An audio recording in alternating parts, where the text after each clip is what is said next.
Hey everybody, it's Paige Evans. I have a new process video to share with you today. This is featuring the exclusive Scrapbook.com Stencil Blending Brushes.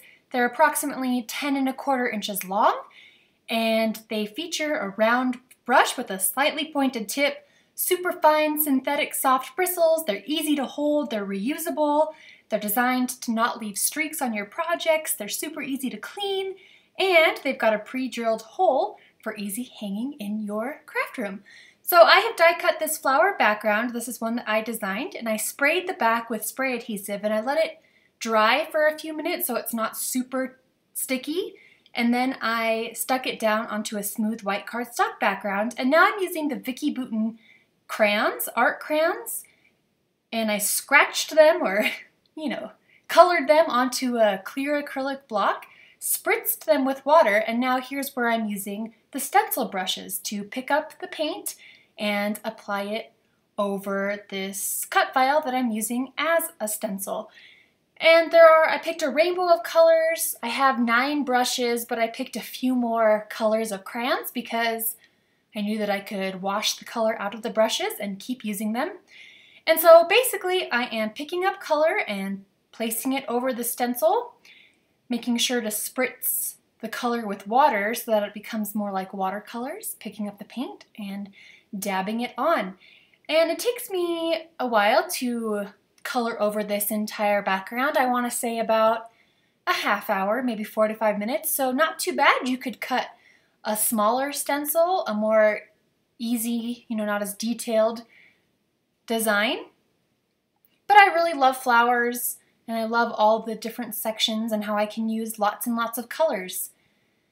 So I've skipped over a little bit so that you could see work in progress. Now I'm applying some blue into the mix.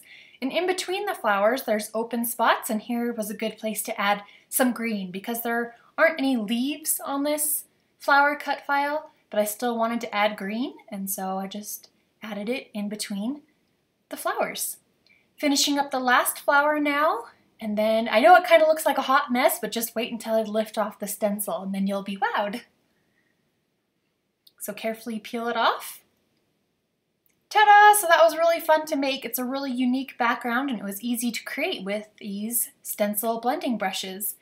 So I die cut the flower background once again from textured white American Crafts cardstock, cut it using my Silhouette Cameo 3 machine, and then I want to add foamed squares onto the back to create dimension and shadows. Otherwise, if you just adhere it right on, it's just kind of flat, but by adding foam squares, you get those shadows. And I am using this collection by Amy Tangerine. The colors go perfectly with the colors that I chose for the flowers. And a new tradition that I've done is on my daughter's layouts, she loves birds, so I try and sneak a bird in here and there. So I love this large blue puffy, it was a charm, but I trimmed off the charm part so it just becomes like an embellishment. And I love that Yeah paper clip. That's super fun, so I added that onto the white space of the photo at the bottom. I want a pattern paper border, and so I'm trimming off a quarter inch from every edge of the layout using the paper trimmer. Yeah, I just couldn't believe how perfectly these colors matched, so it was just meant to be. This line is called Sunshine and Good Times by Amy Tangerine. It's not her most recent collection, but it's the one before, and can't say it enough, just goes perfectly with these art crayons by Vicki Boutin.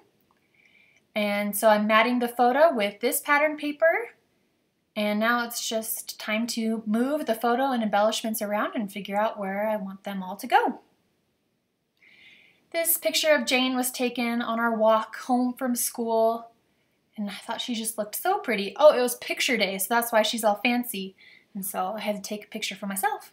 From the Puffy Stickers packaging, it has this like scalloped, colorful rainbow piece at the bottom, and so why not add it onto a layout? Who says you can't use packaging on your layouts? If it's cute, why not? So I trimmed off the bottom of that packaging and tucked it under the photo for another colorful element. And then I am embellishing the center of every flower with one of these super cute puffy stickers. So there's birds, more birds. Jane loves birds. Flowers, butterflies, peaches, And then it's going to be the love list. So I'm going to write things that Jane currently loves right now. So this will be fun to look back on and see how things have changed. Going to add this bird back in place, a couple of die cuts, and a title. It says, "You are beautiful," that I backed with white cardstock so that it would show up against the background. So here is the finished layout. I hope you are inspired to pick up the Stencil Blending Brushes from Scrapbook.com and create an artistic and colorful page. Thanks so much for watching, and I will see you again soon.